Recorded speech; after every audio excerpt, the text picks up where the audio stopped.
So hello, everybody. I'm here with Benedict and Talia Sheehan. You have probably seen them on my channel before. And so Benedict is a composer and Talia is a choir conductor. They are at St. Tikhon Seminary. They direct the choir there. But Benedict is also a composer. And recently, in the past few years, he has been kind of this, this crazy ascending moment. And he is now nominated for a Grammy for his liturgy. And so I just wanted to talk about it because I've been really excited to follow him on social media to see all the attention that his work is getting. So I'm really looking forward to hearing about how he is able to be a liturgical composer in the contemporary world.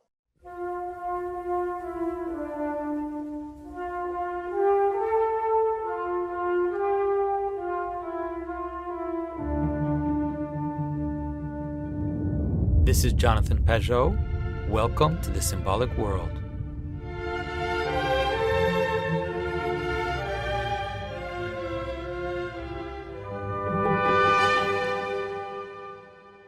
So Benedict, please tell us a little bit about what's going on with your liturgy. I mean, I think it's not even just your liturgy. There are other things that are. Yeah. So just to be clear, it's actually not my liturgy that I'm nominated for right now. Okay. So, but it's actually for my work as a chorus master or a choral preparer for the Kastalsky Requiem recording that just came out at the end of August. My liturgy got released in October, which means it's in the next year's round for the Grammys. So it's too early to know about that one, but I'm hopeful. I mean, it's gotten great reviews, and it's also like #1 on the classical charts for. It was it debuted at #2 on Billboard, which was great. I mean, that's pretty awesome for a thing that is produced by, more or less by St. Tikhon's monastery. We haven't ever enjoyed that kind of a spotlight. So it's pretty awesome. Yeah. Well, to me, it's like it's a testimony to some of the things that I've been thinking about, or I would say it's a testimony to my own journey too, or to other people that we know, like Andrew and other, I would say, people who are really striving for excellence and have felt like the contemporary art scene is stale. And so trying to revivify traditional forms, but not in a I would say not in a kind of nostalgic desire to copy the past, but in this form that's alive and that is connecting to a real community. Yeah, that's exactly the way I would put it. Wouldn't you agree? Yeah, it's born out of the sort of, it's born out of the daily life that worship is here at this place, at this monastery. And partly it was actually that work, the work of, excuse me. Oh, we're gonna have to edit that out.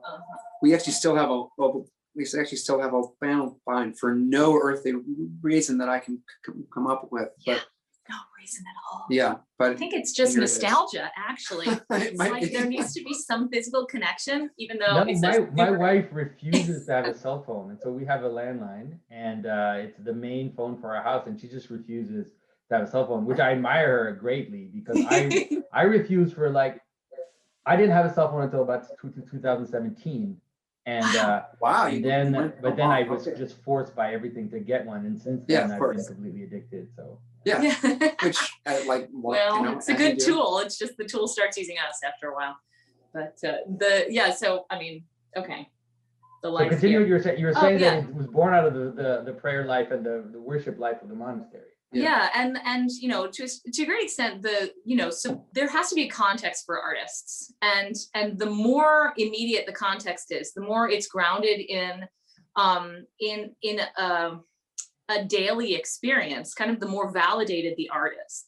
And that's definitely what's happened here at St. Tikhon's, because we have the privilege, it's also a burden to a certain extent, but the privilege of the worship being exclusively vocal and almost exclusively choral and exclusively unaccompanied, which puts an artistic constraint on what we do in a way that necessitates creativity. And Well, and, if you have to do it every single day, that's even more intense. You will go insane if you aren't doing something creative. So the abbot here, Father Sergius, is hugely supportive of the work to to create beautiful worship singing, because it's just like, as frequently as they have to do it and they have to endure the doing of it, like it had better not be awful. Like, please, let's fix problems. Let's not just let problems sort of sit. We gotta do something about this. But then also to kind of cultivate a vision. And that's really what to say it comes from the life here at the monastery. It really is that. It's born out of that vision for what it could be. Right. And so in part, I mean, so the liturgy that I composed and that we recorded, that's not the kind of music or the scale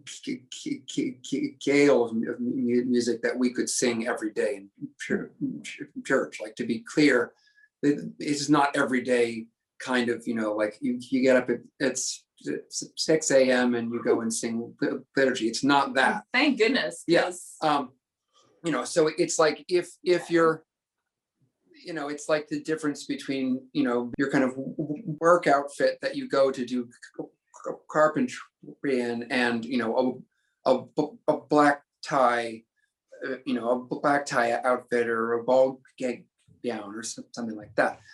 But I do think these things are very, they're very integrally connected, because you have to be able to look upwards and to look outwards and to see, we say that the liturgy is an icon of the kingdom of God. A lot of the time, it doesn't feel like the kingdom of God at all.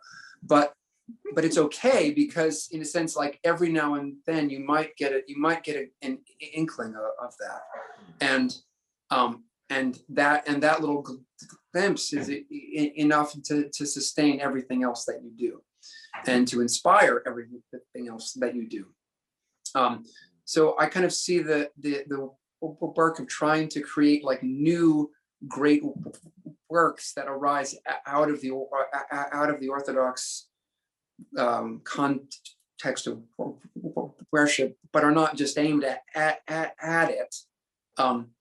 Is part of in trying to inspire a new how can I say it, a new school of art, a new reason to put energy and resources into this. And that's what the St. Tikhon choir was, and this performance of the Kastalsky Requiem, because that's obviously not a liturgical work.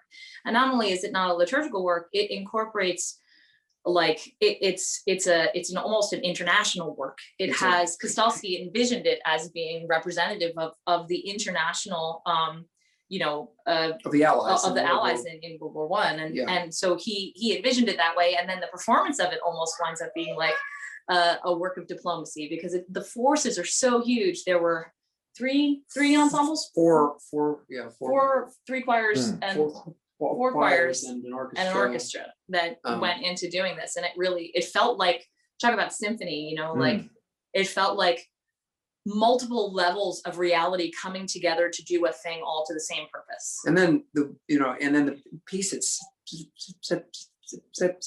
and then the piece itself, it weaves together religious music from the traditions of all the Allies. So there's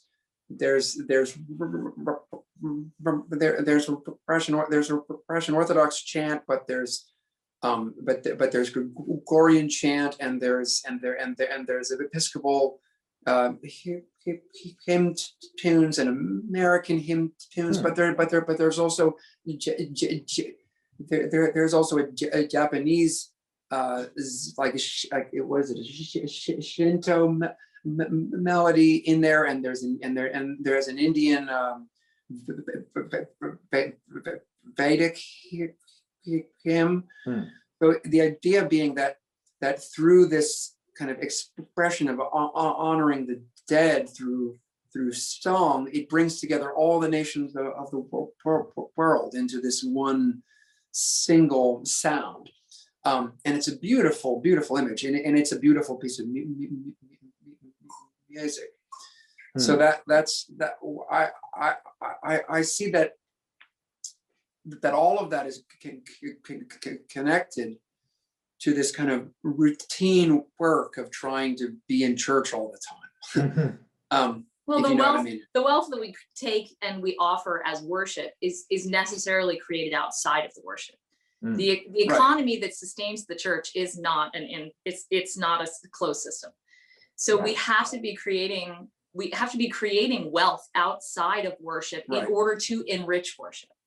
Yeah, and I think that one of the things that kind of hits me as I'm listening to you speak is one of the strengths of the way that the Orthodox will envision reality, and to envision it in terms of a hierarchy instead of envisioning it in terms of opposites or in terms of this is inside, this is outside, this is good, this is bad, but rather seeing it as this outflowing of a hierarchy. And so when you talked about the idea that, let's say you try to aim with your own composition to something which in a way is not accessible to the everyday choir of every church, but nonetheless becomes an aim. And that's what hierarchy does, is that you can have an aim, and then the fact that you don't reach that aim doesn't mean that you're going to hell. It just means that you're moving, that everything is moving and kind of in this discussion with the higher things, and trying to embody them as much as possible in the moment that we're living today, and understanding that we fail all the time and that we're always kind of not reaching that ideal. And so I think there's something very powerful about what you said. And Talia, what you talked about, the idea of an economy which is outside the church, I think that's really a very powerful way of understanding it, which is that in a way, liturgical music doesn't have the symphonic aspect, like you said, that something which is outside the church could have, but it's fed by the simpler patterns or the more pure patterns that we find in liturgy, or that we find even in iconography, can then boil over. And what's funny is that it will sometimes look like the outside works are more complex or more subtle or all of these things. Like if you read a Dostoevsky novel, obviously it's more subtle and more complex than the liturgical pattern, but the liturgical pattern has this purity which then kind of unfolds and kind of sprinkles down into all these other works. That's a really beautiful way that's a beautiful way to put that. Sorry, we have a that's okay. We have a the real life of yes, it's the real life. I'll take it. What is luckily I've learned to have because I do this every day, I have a door that closes and everybody knows in the house. Well, we do too, but it's not well lit, the room that we we want to use. It's all right. We have a lot of kids in a small space, so it's just part of the work of it. But I love this idea of identifying patterns, because we have this idea sometimes that that the patterns that you see in church art are somehow the origin of all the other patterns that you see in art. But I actually tend to see them as kind of the distilling down of them. They're not the origin. In church art and the life of the church draws on everything. It borrows from everything. Well, good way to understand it, I would say, is the difference between, let's say, you could say that they're the origin in the sense that they're closer to the source but they're also not the origin in terms of body. The body comes from the outside, right? So out of the body, Christian iconography is based on Roman art. They took all the Roman tropes of art, and then they, like you said, exactly distilled them, removed some things, adjusted some things, and then kind of pushed them towards something, pushed them towards a very pure language compared to the very sensual and kind of chaotic language of late Roman art. Yeah. So I guess the question has always been for us how to feed this, because we both feel that we're in a time right now where church art has become rather poor in terms of both the understanding of it and, more importantly, the practice of it. And I think we see it the most clearly, at least for us, we see it the most clearly in how people sing in church, and Well, the kind of the energy of the difficulty with how you sing in church is that you have to do it over and over and over again. right. You can't just like to do it and then it's like done. it's all done. It's like every time you go to church, you have to sing again, and every minute that you're in church, you have to keep on. Yes. Singing. That's just the right take. Like, that's the good take. That's not how it works in church, right? Yeah, right. So in a way, the sustaining of music in the church is the work of sustaining the people, and the work of sustaining their abilities, the work of sustaining their ability to be there, and unfortunately sustaining their interest. Right, exactly, as sustaining well, their interest, which is to a great extent, I think, why a lot of church singing is suffering from a lack of talent, because without something of a transcendent vision that kind of gives direction to the everyday task of the clothes that you wear to go do carpentry, then it becomes very drying. And so in education, in teaching people, I like to call it an extended purpose. It's like that thing that everybody focuses their energy on, that's a sort of an intermediate goal. It's not the next life, it's not paradise. Somehow too far away. You can't effectively work towards that on an everyday level. You have to have an intermediate goal. And I think to a great extent we use Pascha as that intermediate goal. But there also has to be artistic intermediate goals.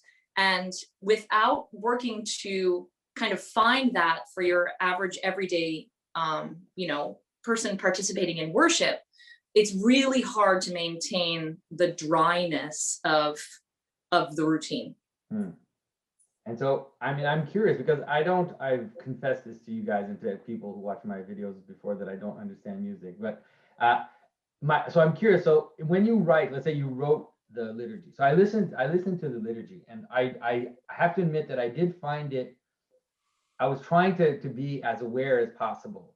And what I found, like my experience of it was, it kept moving me from someone who has been to church for several years now, something familiar, and then kind of moving me into an unfamiliar space, and then kind of bringing me back into a familiar space. And I kept feeling this tug where all of a sudden I'm like, okay, I know where I am. And then all of a sudden I'm not so sure anymore, but then there's a little something that reminds me, it's as if I didn't think I had a musical vocabulary for what it means to be in church, but I could kind of feel that happening to me if I was listening to it. So I don't know if that's really I don't know if I'm on to something. I have no idea. Well, that's kind of the experience of development in music. There's always an establishment of a baseline, and that baseline is kind of like a contract between the listener and the performer or the composer, depending on how you scale the relationship. And so you know where you're starting from, and then there has to be a sort of hero's journey, and that in musical terms, that's called development. And that might be, chord changes, it might be texture changes, but there's always some sort of movement away from the initial stability. And this is, of course, the monomyth, and there's ways of interpreting music according to this structure that are pretty widely used. But that sense of, I'm here, now I've moved away, and it's uncertain and it's unstable, but then it gets resolved again, is absolutely right. That's a theme that it goes through all of music. On many levels of resolution. Right, exactly. I mean, the whole idea of sonata form, which is where all the great pennies of the past relied on, the idea of A, B, and then a return of A. And, in some sense, that's like the history of time, the history of mankind. It's, in the Christian world view of beginning from a place of stability, but it's a place of stability that is as yet incomplete. It's not fully formed. It's naive. It's young, and then it has to fall or depart or to go out. It has to leave in some way and experience trial and adversity and change and growth and evolution. And then at some point it returns to that place of stability, but it's been made new. It's transformed. It's mature. It's mature. So that's in a sense, that's the story of mankind in our worldview. But I think, like you think about like any pop song is in a sense ABA. It's like, it begins with an, in production, it builds to the bridge, and then you come back to the beginning again. And it's the most satisfying thing to It's the most satisfying thing. It's a 3-act. At that familiar content, but with the knowledge that you gained, or with the perspective that you gained having traveled away from it. And that's why the hook brings you back. It's just like, oh yes. So familiarity. I'm glad. So anyway, I'm glad to know that you're kind of experiencing that on a root level as you're listening, because that means like, okay, that means I'm kind of on the right. It helps me know that I'm on the right track in some way. Because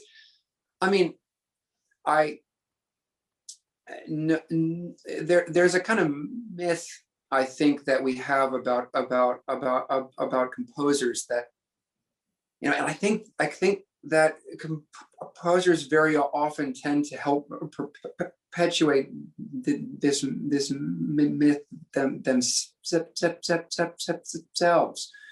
and which is that, like, of course it was all my idea. Of course I planned all this, but really, I would say, I don't know what goes through the mind of other composers, but I suspect that a lot of us don't really plan anything. There's all kinds of techniques that you use to kind of organize ideas and to get things to move when they're kind of stopped up, and prompt, or a prompt, like artistic forms, or they often act as a good prompt. But when you actually sit down to do the work of, like, what is the next note? What is the next sound?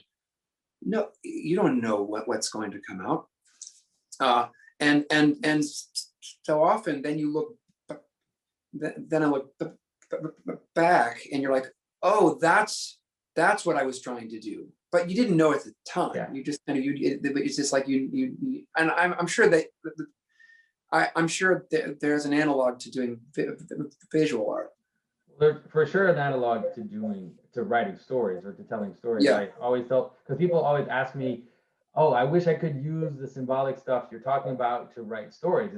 And I tell them, stop thinking about symbolism when you're writing a story. Exactly. You're like, think about symbolism before, think about symbolism after, but don't do that while you're writing your story, or else you're gonna you won't be able to do anything. Like, just let it go, let it happen, and then after that you can maybe edit it and maybe you can notice what you're doing, like you said, and then adjust some aspects which maybe aren't totally in line with what it is you're seeing that's happening. But don't while you're writing, seriously, don't do that. Yeah, no, exactly.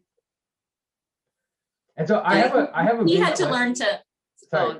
I was going to tell a secret. Yeah, go. That's the best stuff. I don't know. Maybe it's not that big a secret, but I feel like you kept it a secret from yourself for a long time. He had to learn to actually forcefully, and it was an act of will, ignore the suggestion that arose to take that kind of a critical perspective on his work as he was working. Yeah. And you know, sometimes he tells this part isn't a secret, that you know, for a time he was a carpenter professionally, and it was the immediacy of the having to get the job done. It was almost the contractual obligation, and the fact that, you know, this was someplace somebody or something needed to live, and it just had to get done, meant that it was training in how to quiet that sort of insecure voice. And you know, that's kind of a procedural cognition, right? There's like rational cognition and procedural cognition. Your body just has to know to do a thing in order for, you know, it's almost like we have two different brains, the part that thinks and the part that does, and we're always trying to align them. So, you know, you're composing, you're carving. It's like, just let the doing part do its thing, and you'll find this incredible, you know, complexity and wonder. It's like, trust the procedural brain. We have to train it some too, but also the training happens by doing. It's like there's some things that, especially in carving, for example, there are some things that I'm doing now that I never thought. It's only when let's say I would take a picture of an old carving and a new carving, and I realize, oh, I'm doing this differently, but I never thought about it. I didn't plan it out. It's just as you're doing, all of a sudden, like you said, your body, you're in this flow of making, and your body realizes that if I do it this way, it's better and it's cleaner and it's nicer, and it just kind of happens. And so for sure, when I'm carving, I'm not thinking about what I'm doing in the same way that if I'm making a video, for example, if I'm talking about a subject. That's why my brain is actually free when I'm carving. When I'm carving, I can listen to like 7 hours of a podcast, because my body is doing this, but my mind is actually quite available. Well, so this is the elephant in the rider, which would be an interesting thing to talk about, but I interrupted you, so I don't. No, I mean, I guess I have a big question coming from someone who doesn't understand music. My big question is, so you write, let's say, this liturgy, and my question is, what makes it a liturgy? I mean, except for not just the words. Obviously, the words, we know that's the obvious answer. But what is it about, let's say, the way that you approach the music, which makes it a liturgical piece rather than just something that you hear on the radio or whatever other type, or another type of music that could be, or dancing music or whatever it is? That's a really, really hard question. It's possibly a hugely subjective question. Well, I mean, there are certainly things that are not subjective, like, you know, well, I think I think the words are in some way the most obvious answer. Like in the Orthodox tradition, we, you know, over the last couple millennia, we've more or less arrived at a point where things like words are kind of set down. So words, and then perhaps, except if we want to translate them, well, but translating is a major issue, right? Yes. And then the order in which those words appear, you know, like in the sense of like what hymnography comes after what, that has certainly been things, you know, that has been subject to change in the past, but it hasn't changed a lot in the last, I don't know, 400 or 500 years. But I guess it's this thing. I would say it would start from this thing that we call tradition, but which is a thing I'm always kind of trying to understand what it is, because we tend to use that word to mean an old thing rather than a new thing, and I think that's not at all what it means. Tradition is really a series of new things. It's maybe a better word is life. and the way in which life is always linear. So like a tree, unless a tree dies, a tree keeps on growing, and it keeps on producing new branches and new leaves and new fruits, and the trunk grows taller. Every part of the tree grows. The tree roots go deeper. It produces new trees, but all of that growth is, though it's in a sense omnidirectional, it's still always, it's linear in some way. It's always connected to what came before. It grows in sequence. So there's a continuity, and there's a continuity in terms of communal continuity. That is, we're part of the same community, and there's continuity in the sense of continuation, which is that I take what those that are there before have handed to me, and now I continue with that as a, let's say. But that's complicated by a strange mobility that we have as modern people. And by being in the United States. And by being in the United States. Yeah. Like, okay, so you and I, Jonathan, we're both converts. And that's the kind of mobility that humans really, that was inconceivable to the vast majority of humans through the vast majority of human history. Like, why would you separate yourself from your identity, from the network that has actually born you and nurtured you and given you any agency that you have? Why would you willingly separate yourself from that in order to follow an individual conviction? First of all, individuals weren't actually permitted to do anything of the sort for the vast majority. You just die. Like, who are you going to get food from? Forget it, whatever. Yeah. So we have this like weird privilege that we can actually make these decisions for ourselves. But what that means, because we can make these decisions for ourselves, and I personally firmly believe that that would have been impossible without Christ, because it was Christ that called us to individual conscience as opposed to group conscience. And so that's like, that was a little revolution in humanity. But we have this weird thing now where we bring to, as by just being plugged into this, suddenly we bring the places we were before into the tradition, which means that what seemed like worship to people who knew something other than Orthodox worship is now it has to be listened to. It has to actually be somehow at least considered. Yeah. And it's now part of the church in some way. And that life, we can't just ignore that life and be, you know, Society for Creative Anachronism and try and maintain. I'm gonna which I think is great. We're not saying anything bad about the SCA. It's really a cool thing. And the church sometimes does feel like the SCA. It does, but you know what? Frankly, black tie is SCA a little bit. It is too, and going to the opera is also SCA. And if we don't have those things in our lives, it is a very sad life. It's pretty awesome. We're amazingly lucky.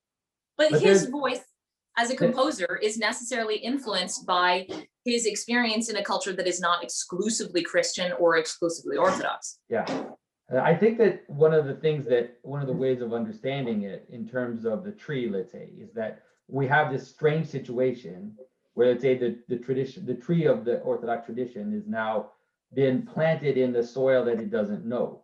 And now all the nutrients that are there, all the possibilities that are there are not the usual nutrients. And so it'll cause a transformation in the tree. But there has to be a way for it to be transformed so that we still recognize the tree, or else what? Or else why are we not? Then why did we become Orthodox in the first place? Because why the tree? It's whatever. It's just you would just become Presbyterian or just become some other thing. And so there's I think, like you said, it's like as if there's a more intense discussion which is happening in America, also because of the mixture of different ethnic groups. You know, coming together in this strange land of mixture. So it's like an accelerated laboratory, something which maybe it would have happened over centuries, you know, at the places where Russia came in contact with other cultures, and Georgians were, you know, fighting with Russians, but also in the same church, and all this kind of stuff that would infiltrate and transform culture is happening in like fast forward. Well, as Well- as is the rate of technological advancement. I mean, Yeah. so many things about our lives right now are so much better and effective and easier than they were 15 years ago. Yeah. You know, and that kind of innovation comes And that's from happening all over the world. And that's happening all over the world. right. Yeah. And that comes from the uncomfortable, like the negotiation between conflicting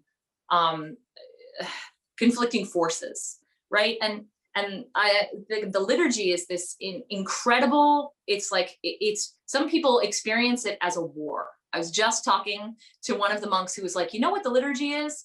It's fighting. I experienced the other players. And he did not mean like, you know, like the idea of spiritual warfare and doing battle with the demons, which I think some people have all kinds of weird ideas about. But no, he's that's not just what he like, meant. he's like, Yeah. no. When I'm serving, the choir is the actual enemy.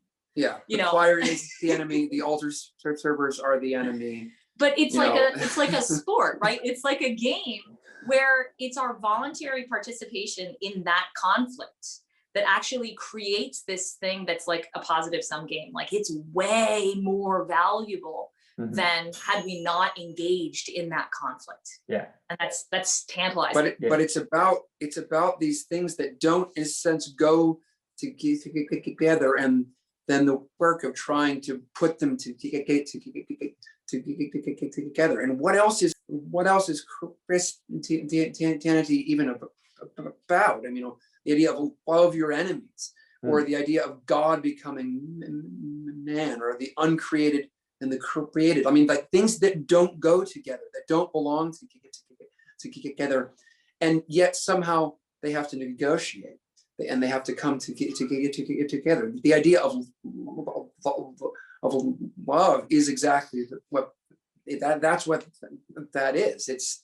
It's two, in a sense, mutually opposed realities having to unite.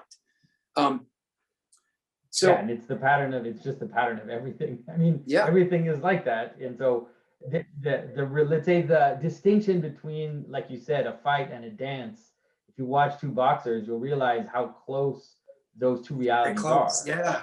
The coming into rhythm with the person that in front of you, they're trying to understand where they're going, what anticipate their next movement. All of this is part of how you do engage in a fight. So hopefully that fight looks more like a dance in the Christian world. But I can understand the analogy perfectly. Yeah, well, right. And so in that way, that's kind of to go back to what you were asking at the beginning, like how do I write a liturgy? What is it that will make it a liturgy? I'm in a sense, I'm doing battle with the tradition as I've received it. It's this negotiation, Yeah. or just a straight up a battle where it's like I've received a thing. It's like, no, this is not going to work for me, or it's not going to work for us. But I still understand you and respect you, so I'm going to come up with a different answer that I think you will agree that you might agree with, or you might accept. It's not like me trying to assert my own individuality. It's this sense of how do I unite myself to this thing that so often,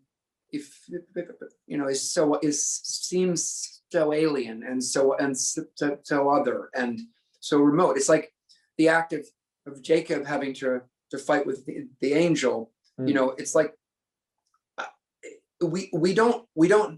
I don't think the idea of like trying to conform to the will of God is just like, oh, just do whatever you want. No, like, it's like we went like for us saying to God, do whatever you want. I don't think that's how God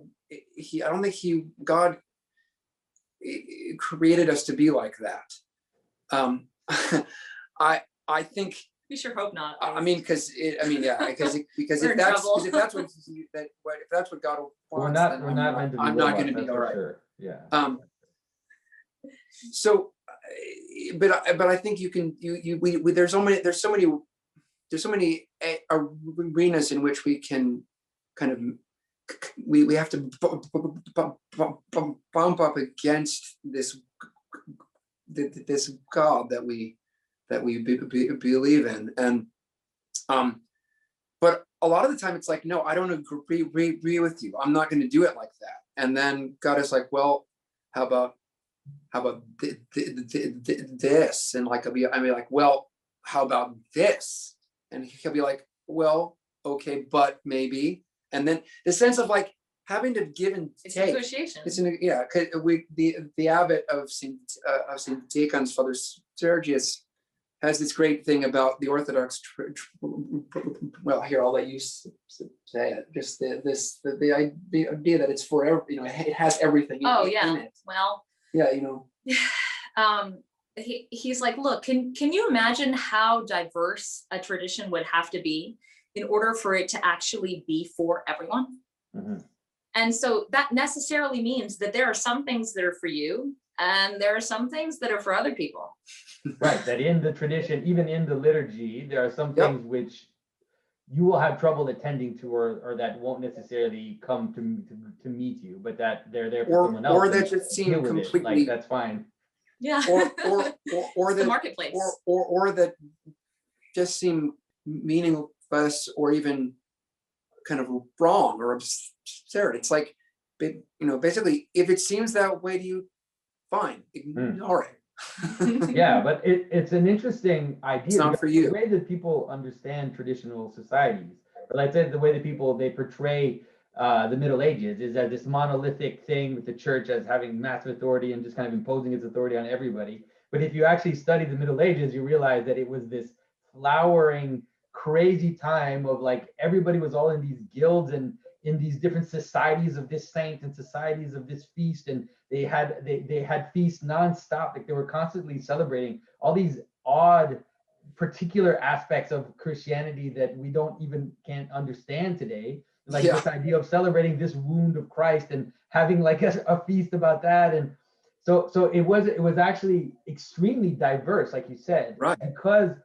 But the diversity was possible because ultimately it was in a hierarchy instead of, like you said, instead of being this opposite, is that we were able to be able to all fix our eyes upon something which transcended this diversity. And therefore the diversity became acceptable because we're all following Christ here. It's just that right now, this aspect of Christ is the one that's attracting my attention more than the way that you're looking at it. Well, that's a really interesting point. You just said it's attracting my attention, right? Yeah. And so the freedom of where to focus your attention, where to direct your attention, was actually given a little bit more, I think. I mean, maybe this is a modern fantasy, but it was given a little bit more freely. That you knew that there was going to be that there was going to be demands on your attention that you had agency over. And you could decide with your community at whatever level, you know, you identified, whether it was your family or your town or your region, your nation, that you all could pay attention to various, you know, important things at various important times. And I think right now what we're really struggling with, and I think it's validated by the fact that we call it an attention economy. That what we're struggling with is the fact that we don't feel like we have a lot of agency with what we pay attention to. But we do. We just don't feel. So we don't feel like we do.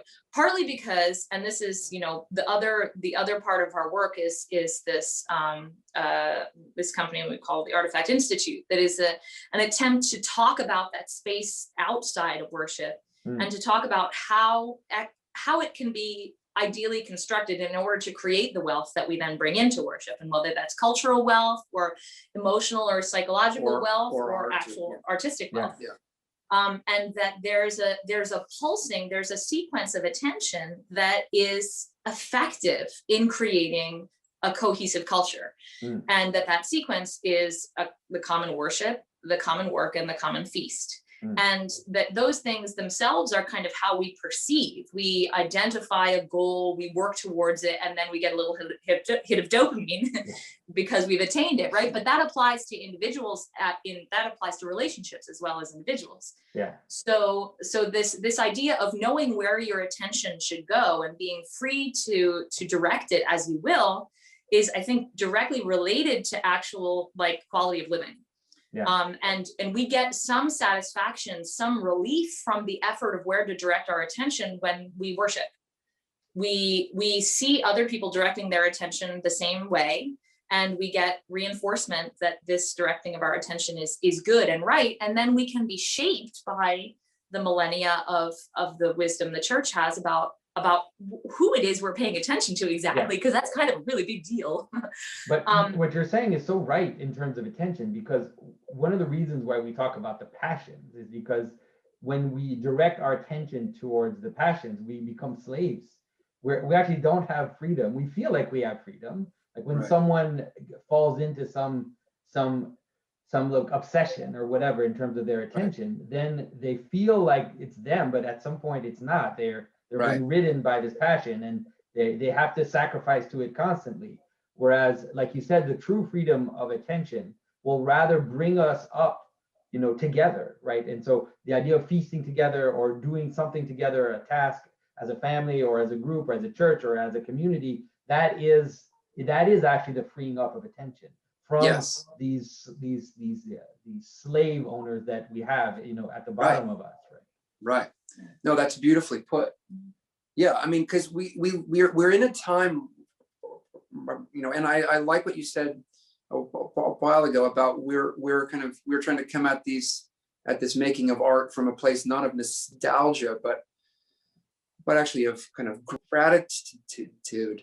I think that's really important because we're in a time now where we actually, although we kind of like it's kind of a trope for us to say we're busy all the time and we don't have any free time, but that's nonsense.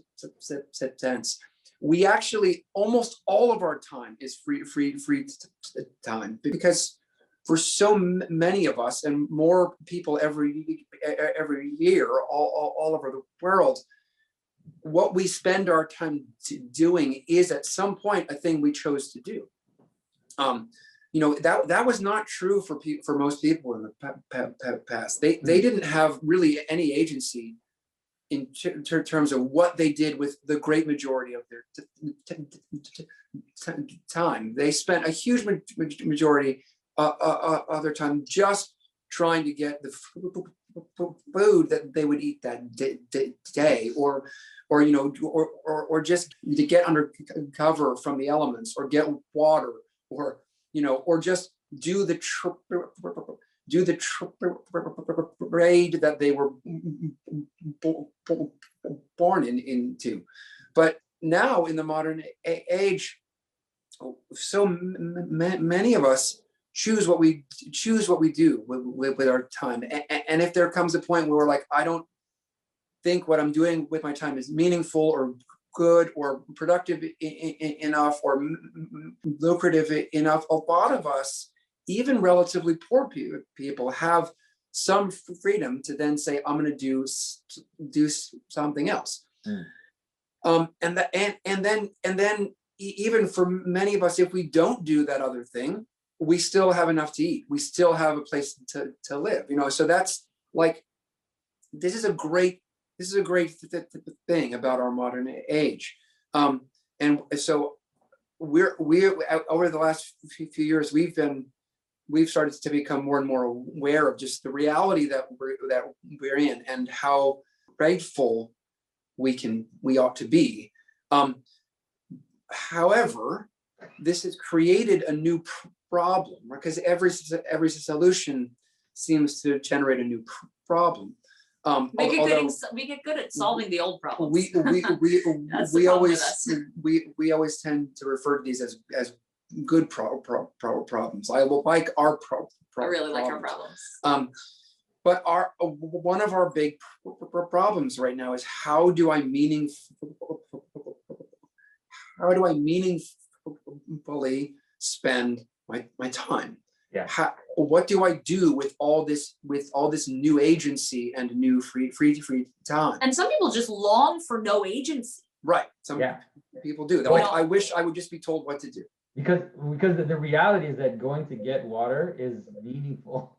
Yeah, And so, sure it is. Of course, so that's it is. one of the Obviously difficulties is that as we are able to free ourselves from those kinds of tasks, then we're actually low on meaning unless we have Right. something to replace That's it. the problem. But it's not. But I don't pine for the other. I don't pine for the neither do I. other. Yeah, you know. But so the We issue. tried that for a while. Yeah, actually. we did for we years. lived off grid. Actually, I spent a good We deal of my generated childhood. our own electricity. I don't guys are recommend so it. I don't awesome. recommend this. I I don't mean, you know, maybe for some people, it's a great idea. It's a lot of work. You know, but I'm not sure that the back to the land movement in the 70s and the 80s would have worked without the trust funds that a lot of them depended on. So I mean, it's like I don't pine for the alternative, but I do pine for how do I do meaningful work?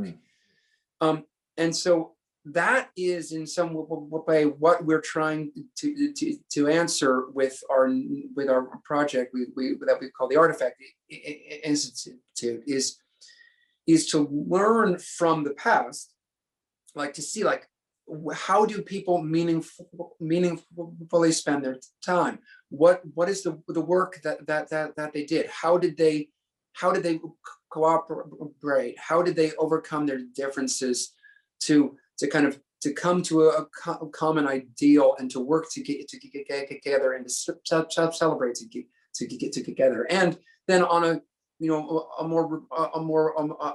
on a smaller scale, like just what did they do? What songs did they sing? What dances did they do? How did they set their table? What did they say in their toasts? You know, it's not because we idealize the past. We don't, but we need to learn from it. And then as we learn from it, we try and recreate it, or we try and reproduce the patterns that were effective to solutions to common problems. Yeah. And that's basically Right, what a law is. Yeah, exactly. It's an effective solution to a common problem. And it gets called a law because it's routinely and reliably effective, not because it's arbitrarily mandated and you have to adhere to the mandate. No, it's because of its effectiveness. Mm-hmm.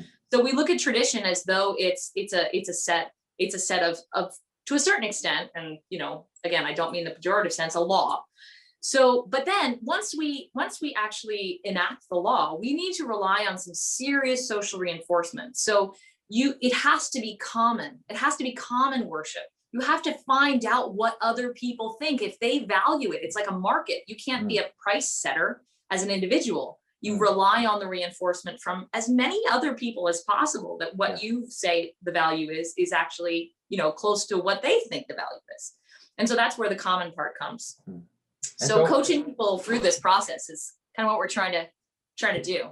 I've been following the work you've been doing on Artifact for a while and been very fascinated and interested in it. And now, but there's a weird irony of the situation now, which is that There's the common. There is no common, and there was no common before COVID, but now there seems to be an active desire to dismantle the common, in a with good reason, I guess. Like it's not reasons it's not like arbitrary, but it is happening nonetheless, and it doesn't seem to be going away soon. At least like where I am, we're not allowed to have people at our house, and we're not allowed to have any. Like church services are 10 people top maximum. Right. And so because of that, it's not going away soon. It's going to be right. I mean, it's not going to go away soon, but it might be 6 months. It might be 12 months, from now, but at some point it will go, it's going to change. Well, the nice thing about this, and fractals are the most wonderful things, because you can rely on this shape at whatever level of resolution you're looking. And so, it seemed as though what has happened, at least in our relatively affluent culture, was that people have turned their common inward. And so we just narrowed our focus, and now our community is the people in our immediate physical proximity, whether it's our bubble or our family, the people we actually live with, or it's forced people to basically look at the community that is their own self, and the kind of feuding identities in themselves that really, frankly, we can ignore them if we have enough other distracting things outside of ourselves. But that's the uncomfortable self-awareness that's come from quarantine. It's like, oh Lord, I don't want to listen to those voices because they don't get along. Well, you can sit down and force those inner warring voices into a conflict resolution process where you come up with a common ideal. You try and articulate, what do we actually agree on? Me, who doesn't want to do this, and me, who does want to do this. And then, okay, we agree on this one thing. Cool, let's do it. Yeah. Did we do it? Yay, we did it. Celebrate us. Let's have a coffee. Yeah. Or whatever. I think you're right. And I mean, obviously that's why people would like go to monasteries and stuff. But most people won't do that.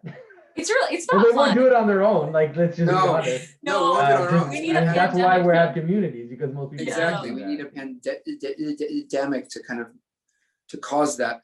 But I also think one of the things that the pandemic has done that we've observed is it's made people really see the value in being together. Yeah.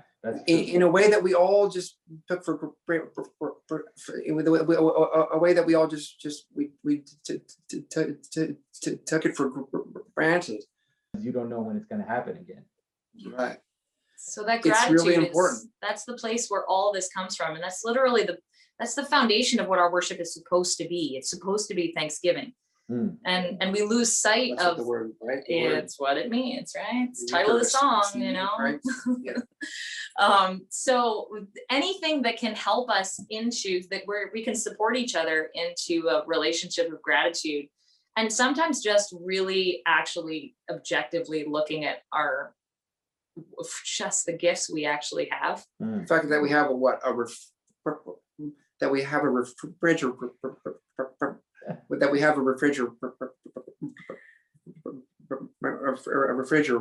That's just like amazing. That's not the best thing. To be fair, somebody who decides to build a smokehouse and actually preserve their meat, whatever, as in a traditional non-electric way, they're gonna probably have a deepened appreciation for that refrigerator. Yes, they will. Exactly. And that's an argument for learning these traditional skills, but learning them as art.